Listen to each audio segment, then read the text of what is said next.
Na primeira carta de Paulo à igreja de Corinto, o capítulo 13, que na verdade começa no final do 12, diz assim: e eu passo a mostrar-lhes um caminho ainda mais excelente.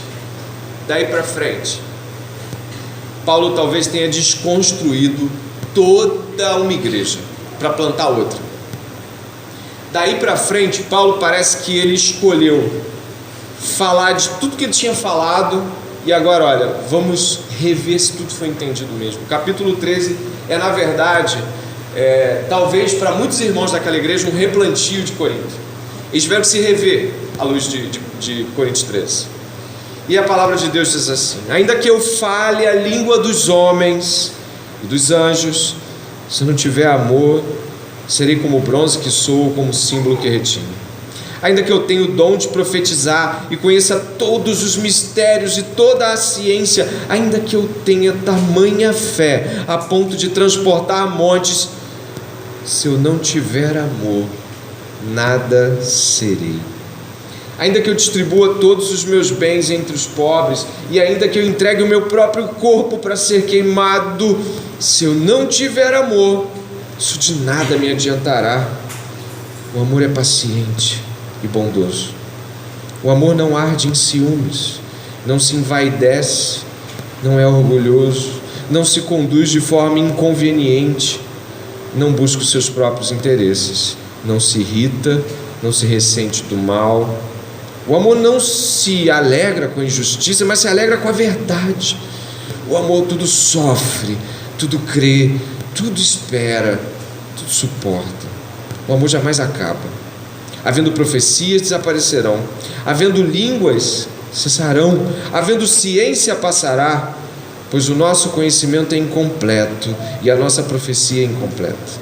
Mas quando vier o que é completo, então o que é incompleto será aniquilado. Quando eu era menino, eu falava como menino, sentia como menino, pensava como menino. Mas cheguei a ser homem. Quando cheguei a ser homem, desisti das coisas próprias de menino.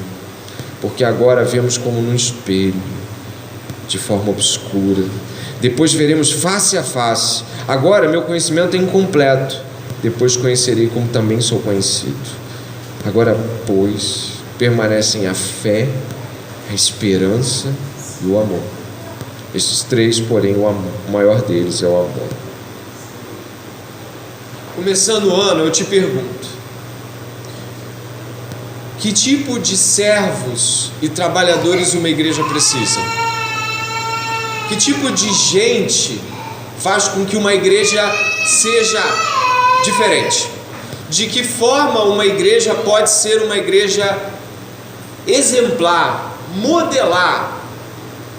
Talvez você poderia dizer assim, se fôssemos mais comunicáveis. Chegava um irmão aqui dos Estados Unidos, nós temos aqui alguém que fala inglês. Se chegasse alguém aqui da França, temos aqui que fala francês. Nossa comunicação em mídia está em todas as línguas. Nós realmente podemos falar a quem quiser ouvir, porque temos esse dom maravilhoso dividido entre os irmãos. E ainda há aqueles que falam a língua dos anjos, e olha, se anjos estivessem aqui, eles entenderiam. Talvez uma igreja como essa você falaria mal. E se tivéssemos em nosso meio pregadores tais, que quando você chega na igreja, você, que fala, que elocução, que pregação. Se nós tivéssemos no nosso meio talvez homens vivos ainda como John Piper, Paul Washer, se nós tivéssemos no nosso meio um Timothy Keller, será que essa igreja ela seria a igreja dos sonhos? Imagine ouvir uma preleção de Spurgeon hoje de manhã, não do André, mas de Charles Spurgeon. Imagine você ouvir aqui talvez João Crisóstomo, um príncipe da antiguidade nos pregadores. O que faria essa igreja ser diferente? Imagine se nossas escolas bíblicas fossem de professores com uma elocução e uma retórica impecável, a ponto de que qualquer um que mesmo não fosse cristão entrasse aqui e dissesse: essa aula é irrepreensível, temos aí um grande mestre, uma grande ensinadora. Será que a gente conseguiria compreender uma fé uma igreja assim? E se nós tivéssemos no nosso meio pessoas que quando chegassem perto de você, dissessem, tenha fé, olha, se você tiver fé, você tem certeza que amanhã você vai vencer esse desafio, se você tiver fé, você vai ser curado, vem aqui, impõe a mão e a cura acontece. Que tipo de fé nos chocaria essa manhã? Que tipo de fé falaria assim, eu estou na igreja certa? Imagine uma igreja onde o pastor dissesse assim, as crianças precisam de um ar-condicionado para a sala, chega de tarde, o ar-condicionado está comprado, já chegou, irmão, 2, 3, não, irmão, precisa mais. Uma igreja liberal, uma igreja liberalizada financeiramente. Eu gostaria de ter uma igreja, e você também, onde a gente falasse das demandas financeiras e falasse uma vez só. Interessante, porque grandes expositores, grandes doadores, grandes sofredores, o que é? É para bater uma laje? Eu bato. É para fazer o que? É para ir na casa do irmão? É para sofrer com o irmão? Eu sofro. Paulo abre o discurso de 1 Coríntios 13, ou essa belíssima poesia dele, ele abre dizendo assim, talvez vocês acreditem que a igreja ideal seja a dos grandes pregadores, a dos grandes expositores, a dos grandes doadores, a dos grandes sofredores. Essa é a igreja. Eu vou lhe dizer, olhando para essa igreja, eu diria, eu quero essa igreja. Eu quero essa igreja para mim. Eu quero ser pastor dessa igreja. Eu quero ser membro dessa igreja. Eu quero ser visitante dessa igreja. Mas Paulo fala que essa igreja é enganosa. Ele vai dizer, inclusive, e você tem isso na sua Bíblia, ele vai falar assim, olha, todas as línguas, ele diz, em grego, é um eco. Quando ele fala do símbolo que retine, que o som ali, ele está dizendo, isso é só um eco. Podemos estar ouvindo pessoas ecoando frases, pessoas falando do que falaram, isso é só eco. Quando ele chega diante do verso 2, ele fala assim, vocês então estão impressionados com grandes oradores? Vocês estão impressionados com pessoas que falam e os outros caem aos seus pés, persuadidos pela sua fala? Ele vai ser ainda mais bruto no verso 2, ele vai dizer, isso não é nada. Isso não é nada, Coríntios. Isso não é nada, IDC. Isso não é nada. E aí a gente se impressiona com aquele irmão que parece que tudo que ele tem é dos outros. Não, pode levar. Está precisando de violão? Leva. Está precisando do meu carro? Pode levar. Quer uma casa? Leva a minha. Paulo está dizendo aqui, ó, no final, isso não adianta de nada. E eu termino o verso 3. Não adianta. Não é sobre isso, igreja.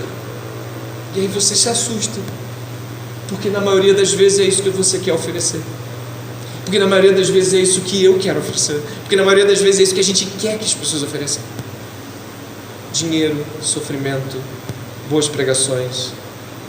Você quer que ela esteja lá, não é isso? É isso que eu quero.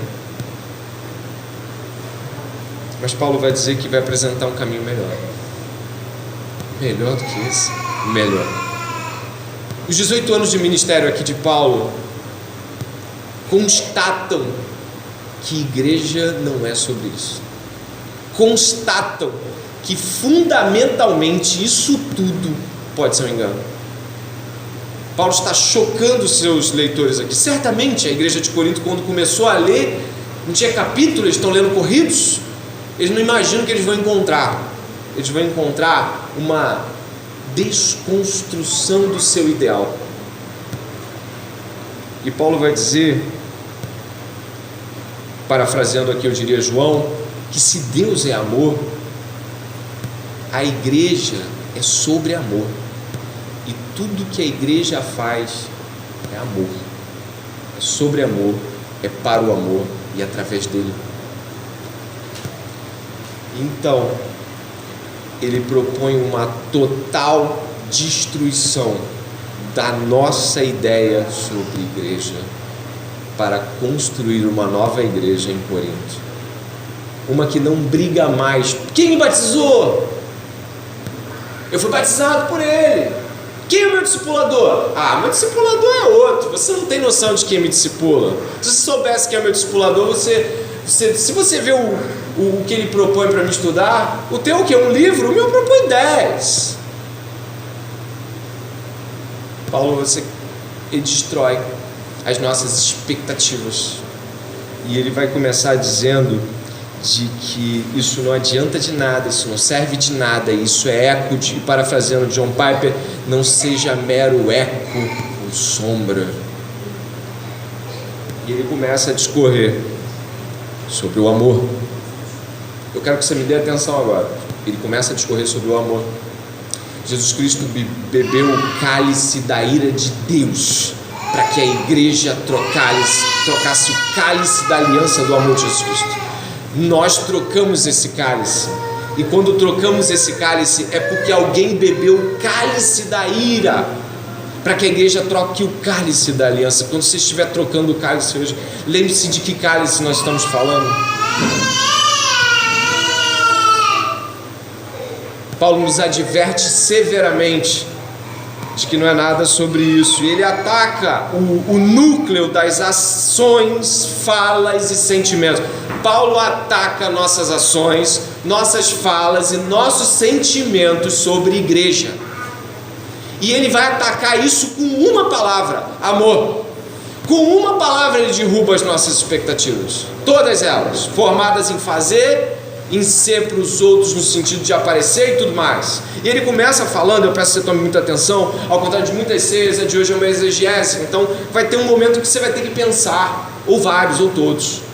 Ele começa dizendo o seguinte, ele podia ter escolhido tudo para começar, mas ele começa dizendo: o amor é paciente. O amor é paciente.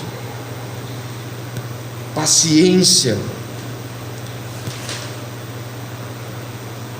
Ele vai dizer que essa comunidade estabelecida na aliança do amor é uma comunidade de pessoas pacientes.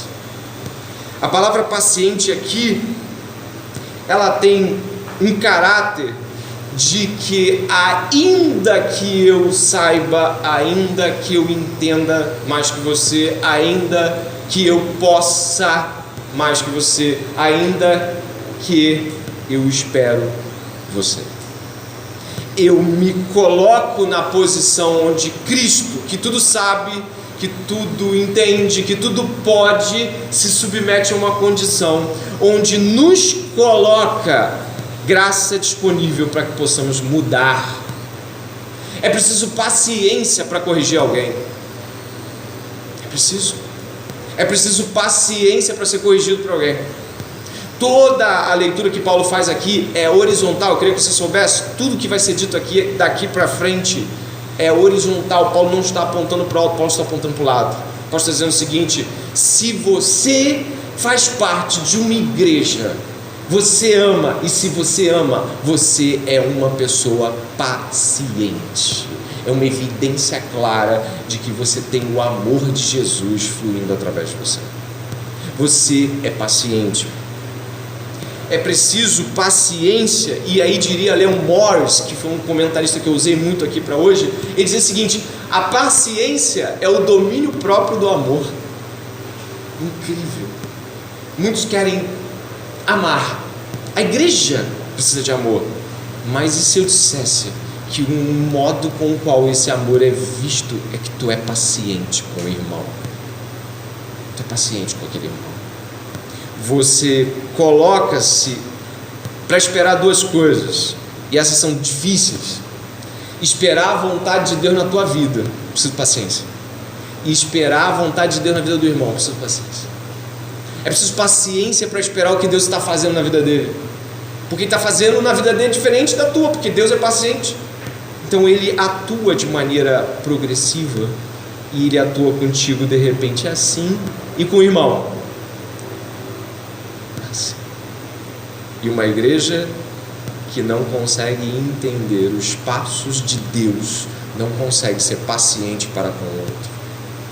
Jesus, quando nos chama para Ele, antes disso somos rebeldes a Ele, totalmente rebeldes a Ele. E o que Ele faz? Nos atrai pacientemente para si. E quando a gente se converte? Aqueles anos iniciais são terríveis, são anos de erros, muitas vezes conscientes. e Ele não nos rejeita, mas Ele tem um exercício contínuo de paciência para com a nossa vida. Você está diante da mesa do Senhor, da mesa de um Senhor paciente. Eu sou assim, eu sou estourado, eu sou explosivo. Sabe o que você cantou hoje de manhã? Quero ser como Cristo, o servo paciente, que não vai esmagar a cana quebrada e nem apagar o pavio que fumega. Como diria Stênio Marçal, ele espera até que aquela chama vire labareda, sabe? Nós não estamos aqui como aqueles que apagam o pequeno fogo de alguém que não está conseguindo e nem quebram o corpo já cambaleante daquele que está trôpego. Antes nós somos aqueles que veem o trôpego e seguram. Vem uma fé se apagando e assopram. Essa é a comunidade do amor. É a comunidade da nova aliança. Bondoso. O amor é paciente e bondoso. Cristo exerce favor a nós. Ele, apesar de nossa, presta atenção nessas duas palavras, negligência costumais e ingratidão quase diária a tantas coisas. Ou você pensa que nós agradecemos por tudo? Óbvio que não. Ainda assim, Ele é bondoso e Ele nos desafia dizendo: ama teus inimigos, porque é aí que começa. O livro de Mateus capítulo 5 vai dizer: ama por ali. Começa amando o inimigo. Você talvez ache que ser bom com as pessoas seja o fato de que você faz alguma coisa por pessoas que sorriem para você. E a Bíblia já começa em outro nível. Ela vai dizer que a bondade, ela começa a ser verificável em alguém.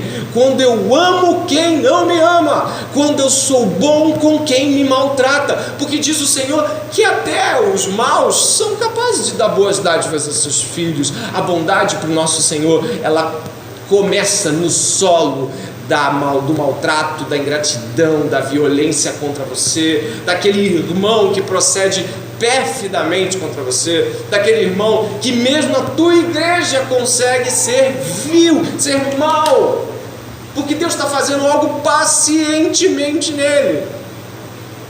E aí eu vejo aquela maldade e eu falo: como um crente pode fazer isso? Ama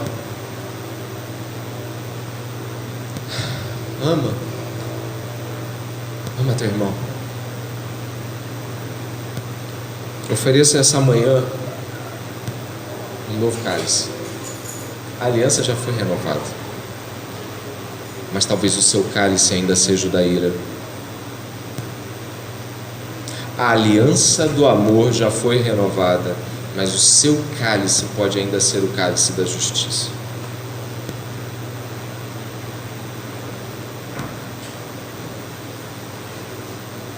O amor, diz Paulo, não arde em ciúmes, não se envaidece, não é orgulhoso. Ciúmes. O pai divide o filho conosco. O pai dá o filho para a gente, nos mostrando de que qualquer sentimento de possessividade maligna, para mim, só para mim, eu sou mais na sua vida, só eu, vai ser destruída duramente, porque o Deus que eu e você cremos deu o Filho. Deus não ardeu em ciúmes. Aqui a palavra no grego é absurdamente forte. Ela não apenas é usada para ciúmes, ela é usada para três coisas: ciúme, inveja. Aqui a palavra aponta para ciúme, inveja e porfia, um tipo de disposição de não conseguir ver que alguém que você ama pode ser bem tratado por outra pessoa, de que alguém que você gosta de estar também gosta de estar com outras pessoas, de que alguém não consegue ver o sucesso relacional de alguém. Eu queria tanto ter o que você tem com aquela pessoa. Eu queria tanto ser o que você é. Paulo está dizendo que o amor não vai por esse caminho. Paulo está dizendo, inclusive, que essa posição é antagônica ao amor. O amor não arde em ciúmes. Aí a palavra grega tem uma acentuação, ele não queima em ciúmes. Ele não fica sendo consumido em ciúmes. Porque é isso que o ciúme faz, é isso que a inveja faz. Ela consome o ser. Você já não tem forças para pensar de outra forma. Você consegue lidar com o fato de que você não é o suficiente para ninguém? Ao pensar em ciúmes dentro da igreja, às vezes nós sempre pensamos em dons, proximidade com o pastor, mas às vezes o ciúme ele está com uma sombra escondida por trás de uma amizade, ele está com uma sombra escondida por trás de um sucesso alheio, de um eu queria que isso fosse dito sobre mim. Igreja, esse não é o cálice dessa manhã. O cálice dessa manhã, diz aí o comentarista, o amor se preocupa em dar-se, não em afirmar-se. O amor cristão se dá, não se afirma. Eu sou a pessoa mais especial do mundo para você. Eu sou. Você sabe que eu sou o mais próximo, eu sou o melhor, ninguém te faz rir como eu. A igreja também é repleta dessas coisas. Os casamentos são assim, não são? A gente fica com ciúme. Mas Paulo está dizendo que isso tem um confronto fatal ali. Isso não entra, isso não cabe. E ele continua dizendo o seguinte: ele não é envaidecido, não é orgulhoso, não se conduz de forma inconveniente, não busca os seus interesses. Cristo assumiu forma humana, pecaminosa. Cristo assumiu uma externalidade de inexpressividade. Ele assumiu ser reconhecido publicamente como nada. O que estamos buscando numa igreja de uma nova aliança? Estamos buscando ser lembrados, buscando ser vistos, ou buscando ser como Cristo, esquecido, cortado da linhagem dos viventes, escravo. Se você escolhe algum tipo, presta atenção, se você quer ser admirado, reconhecido ou lembrado, você será esmagado por Deus, até que pare de pensar assim. Se quiser ser lembrado pelo que fez, pelo que é, pela festa que não foi convidado, por aquilo que você, Deus vai esmagar você, até que você possa não lembrar-se mais de si mesmo. Mas a Kempis vai dizer que o desprezo de si mesmo é uma grande virtude. Nós precisamos entender que o cristianismo é a religião do autoesquecimento. O cristianismo é sobre autoesquecer-se. Não se conduz inconvenientemente, dê uma olhada, não busca os seus interesses. Cristo buscou o interesse da raça humana, buscou o interesse do seu Pai, e isso levou a total ausência de facilitações pessoais. Sua única oração de pedido, diferente daquilo que poderia acontecer, foi negada pelo Pai. Cristo se portou conveniente à sua disposição para com Deus. A igreja, isso é interessante, porque a igreja, muitas vezes, na igreja se encontra pessoas que não se dobram à mudança, porque não tem um medo. Deixa eu te explicar uma coisa. Existe um medo que os egoístas têm, e esse medo é comum a todos nós, mas ele é mais forte em algumas pessoas. Sabe qual é? Um medo da despersonalização.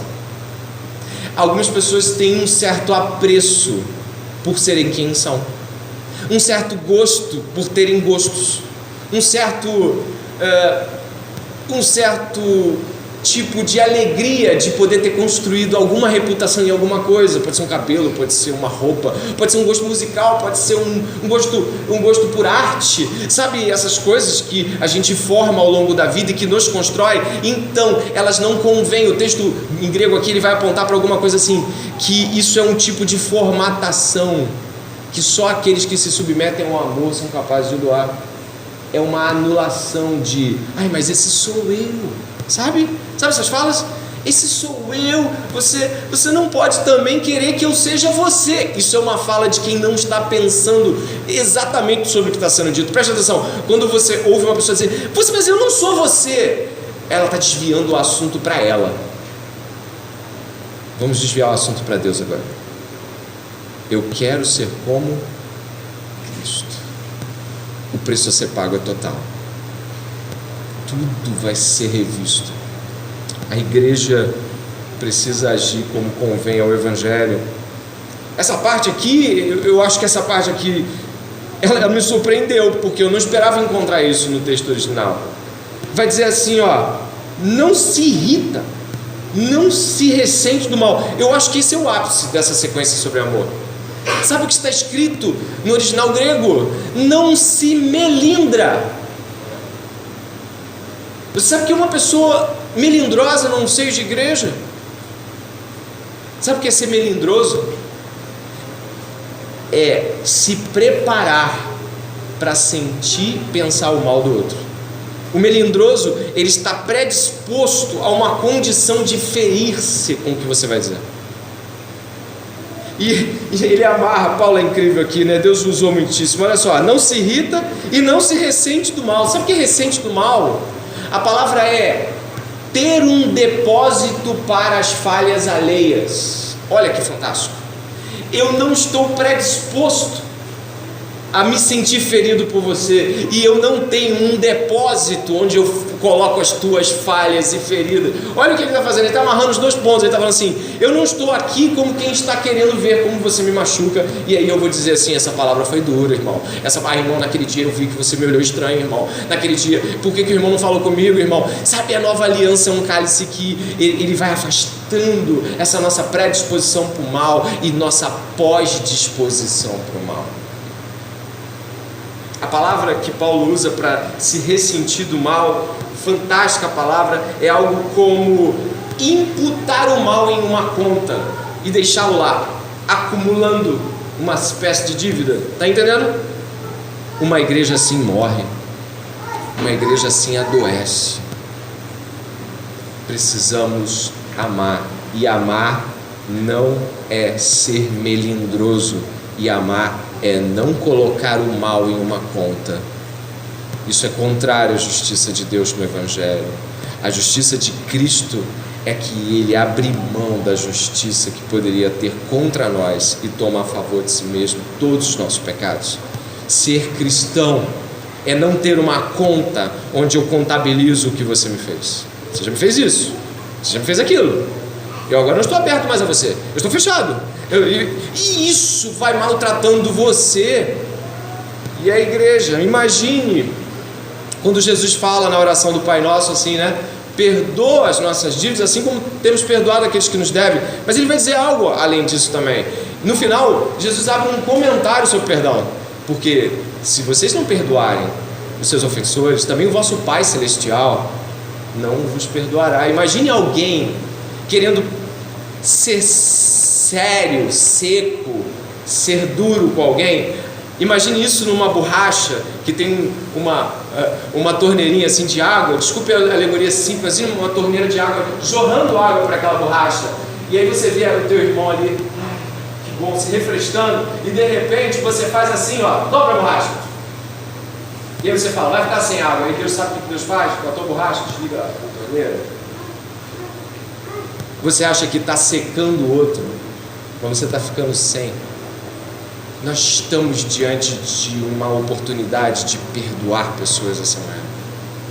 Nós estamos diante de uma oportunidade de amar pessoas e abrir mão da nossa caixinha de ressentimento e melindro. Paulo vai dizer: o amor não se alegra com a injustiça, mas se alegra com a verdade. O amor tudo sofre, tudo crê, tudo espera, tudo suporta. Injustiça aqui, a palavra grega é iniquidade. E de que o amor ele sustenta uma posição relativa à verdade, em contraposição à iniquidade. O amor se sustenta pela verdade e ele é a verdade também. Jesus disse: eu sou a verdade. Então a estrutura aqui é sobre o Evangelho de Jesus Cristo e sobre o fato de que nós não podemos abrir mão da verdade do Evangelho. A igreja não pode abrir mão do Evangelho. E o Evangelho é sobre perdão. O Evangelho é sobre pessoas que abriram mão de justiça própria, porque Deus abriu mão de justiça própria. O Salmo 1 fala sobre eu não me ater a conselho de ímpios, ao caminho dos pecadores e nem a roda dos escarnecedores. Eu não tenho prazer nessas coisas, porque eu preciso ter prazer em outras. Esse prazer por Deus, ele exclui vários prazeres. Algumas pessoas aqui lutam contra o secularismo, lutam contra talvez um tipo de vida extremamente ainda ligado aos prazeres mundanos. Mas eu vou lhe dizer uma coisa: isso tem muito a ver com a sua rejeição pessoal quanto às coisas que está ouvindo. A rejeição ao amor te leva a outros apetites. Estamos indo para os 10 minutinhos finais, fique atento. Essa parte é muito bonita. O amor tudo sofre, tudo crê, tudo espera e tudo suporta. Sabe o que ele diz sobre tudo sofre? Em grego é tudo cobre. 1 Pedro, capítulo 4, vai dizer que o amor cobre multidão de pecados. O amor tudo cobre. Ele vê que o irmão está manchado, mas ele não cobre como quem é um parceiro, mas ele cobre: deixa eu te ajudar nisso, olha o que tu está fazendo, olha a vergonha que você vai passar diante dos irmãos, olha o que você está fazendo para Deus. O amor não está disposto que aquilo que é vergonha do meu irmão seja vergonha para todo mundo, mas ele traz para si, como Cristo cobriu as nossas iniquidades, com amor.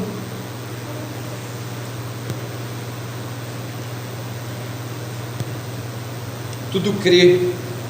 A palavra aqui está ligada ao fato de que esperamos pelo bem dos outros. Isso não é um otimismo irracional, não é o tipo de coisa assim: não, fulano não faria isso. É algo do tipo: eu espero o bem de você pelo bem que está em você. Eu espero que tu faça algo correto, justo, antes de pensar que tu fez algo mal, porque Deus está em você.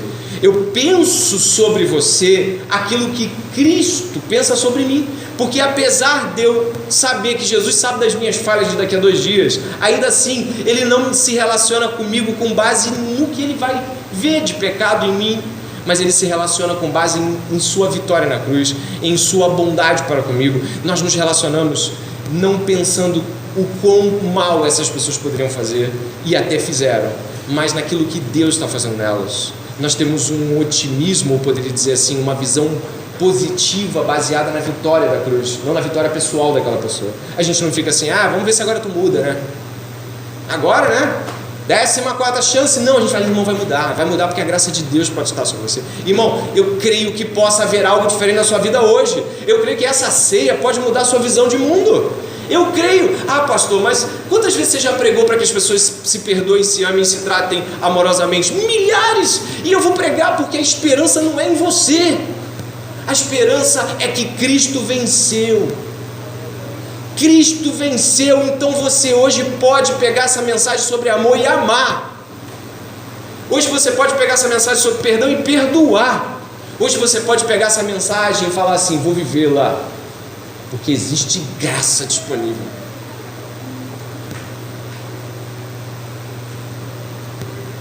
Tudo espera e tudo suporta. A espera aqui não é o que você está pensando também, e por isso fiz questão de ser uma exegese, porque o texto foi ficando surpreendente, não tinha como parar. Esperar e suportar aqui são palavras que juntas formam a ideia de um soldado sozinho numa fortaleza, milhares de pessoas avançando e ele metendo tiro, e alguém falando: mete o pé e foge. Ele: não, eu acredito que eu vou vencer. José, Davi, Paulo, Jesus, às vezes pareciam tão sós, tão sozinhos. Talvez você fale assim: mas e se só eu mudar? Você é o soldado que tudo suporta. Mas e só eu mudar na minha casa? Será que Deus vai me honrar? Será que Deus vai abrir uma luz na minha casa? Vai. Você é um soldado atirando amor e não vai parar, e vai até o fim.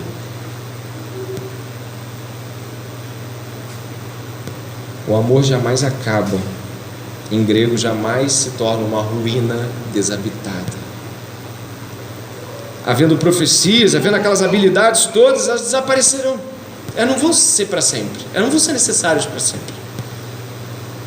Mas quando vier o que é completo, então o que é incompleto será aniquilado. E eu fecho aqui, nessa última análise. Quando eu era menino, eu falava como menino, eu sentia como menino, eu pensava como menino. Quando cheguei a ser homem, desisti das coisas próprias de menino. Paulo está dizendo aqui que existe um momento da vida de um cristão que ele desiste da velha prática. Quando ele usa essa palavra desiste, katargeo em grego, ele está dizendo o seguinte: eu decidi que abro mão de um modo de vivência, de existência. Paulo está dizendo aqui que ele não está querendo dizer que essas coisas passam com o tempo, entendeu? Ele não está dizendo assim: com o tempo você se torna mais amoroso, com o tempo você se torna mais paciente, com o tempo você perdoa e esquece, com o tempo você não vai se magoar tanto, com o tempo você vai esperar o melhor dos... Não, ele está dizendo o seguinte: que o pensar, falar e sentir de menino não se rompem com o tempo, se rompem com uma decisão. Ele desiste, que em grego significa algo como uma decisão final sem retorno. Não a esse modo de sentir, falar e pensar. Os benefícios da nova aliança só vão poder ser experimentados por essa igreja, se essa igreja desistir das coisas de menino. Te ofendeu? Ama. Te machucou? Perdoa. Se afastou de você? Chega perto. Te desprezou? Se oferta. Isso é amor. Se estamos diante da mesa, que dentre tantas representações podem ter, temos o amor de Deus representado nessa mesa, somos hipócritas se escolhermos outra coisa essa manhã. Somos os piores se depois que a gente terminar desse momento, a gente não orar e falar: Deus, eu tenho algo aqui para resolver essa manhã, eu tenho amor para resolver essa manhã, eu preciso resolver isso, eu preciso desistir das coisas de criança. E eu, como pastor, vejo muitas vezes coisas de criança, coisas que crianças sentem, mas de que gente com 20 e poucos não pode mais, gente com 30 não pode. Eu clamo para você aqui: desista de ser criancinha e ame. Talvez você possa, sabe o que algumas pessoas podem estar sentindo aqui? Eu acho que eu não amo, porque essa foi a sensação do pastor no final do estudo: eu não amo ninguém. A minha sensação foi muito assim: como é que eu vou dividir aquela ceia essa manhã? Eu não amo aquelas pessoas, eu ainda espero delas.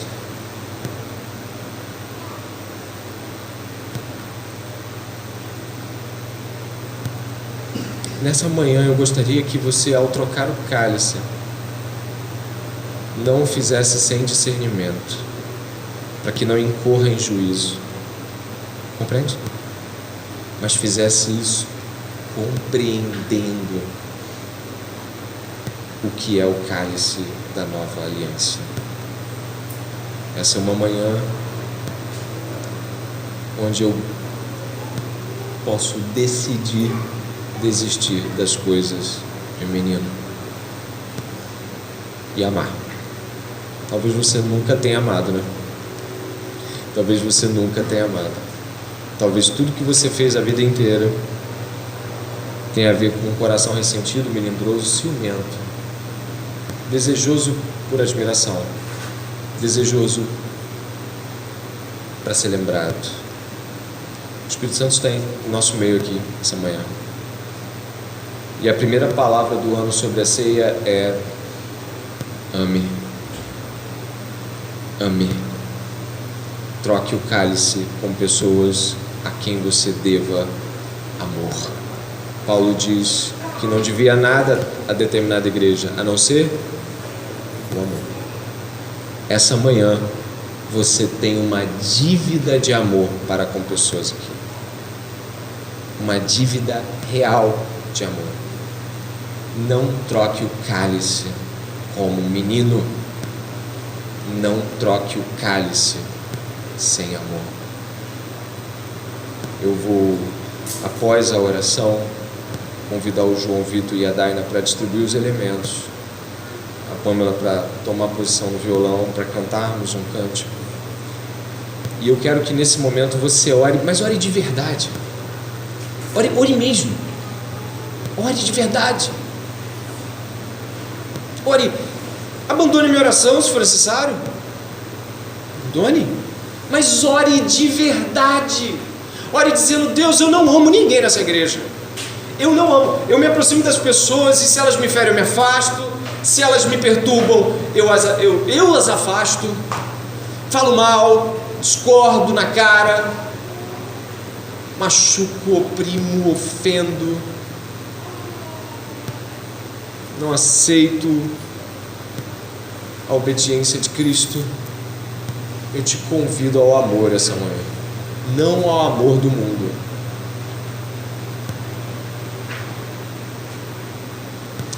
Pai, em nome de Jesus, existe uma decisão esta manhã. Existe uma decisão muito séria essa manhã. É uma decisão sobre pessoas, e muitas delas, Deus, estão observando as Escrituras e como crentes dizendo: eu não amo a minha igreja, eu não amo pessoas. Algumas pessoas aqui eu certamente não amo. Algumas pessoas, inclusive Deus, não se permitem experimentar o teu amor e dos irmãos, porque idealizam, ao invés de assumirem o amor como é. Perdoa-nos essa manhã como igreja. Perdoa, derrama teu perdão à igreja. Derrama teu perdão à igreja, Senhor. Senhor, derrama teu perdão nessa igreja e faz uma mudança em pessoas. Deus, é o meu pedido como pastor, é o meu pedido como crente. Me muda, me transforma. Não é possível que eu vá trocar o cálice com alguém essa manhã sem dizer: eu te amo mesmo, eu te amo como foi pregado, eu te amo como é exigido, eu te amo como te é de direito que eu te ame. Ah, Deus, eu tenho vergonha, porque muitas vezes, Deus, estando diante do amor, eu me detenho. Eu não me sensibilizo diante do amor, para não ter de me responsabilizar com Ele.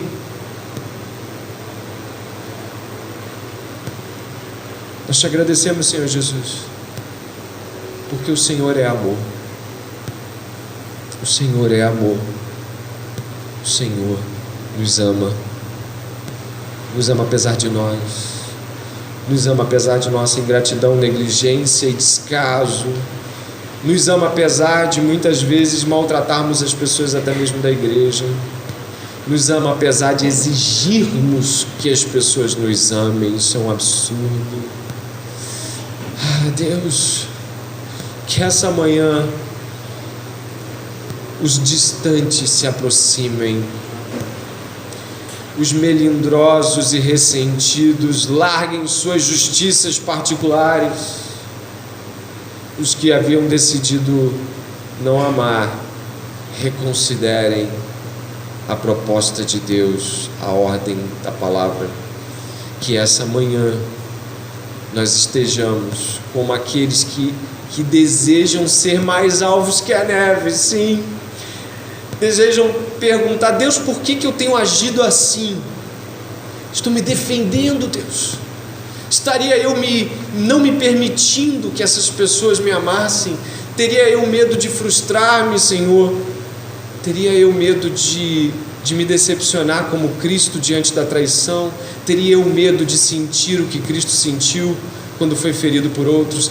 Deus, essa gama de sofrimentos o Cristo teve de viver. Deus alerta a igreja de que ela nunca vai amar se não se permitir ferir-se, que ela nunca vai amar se não se permitir sofrer, que ela nunca vai amar se não se permitir ser maltratada por outros, porque aí, quando é maltratada, ela pode amar, Senhor. Sem ser maltratado é mera troca.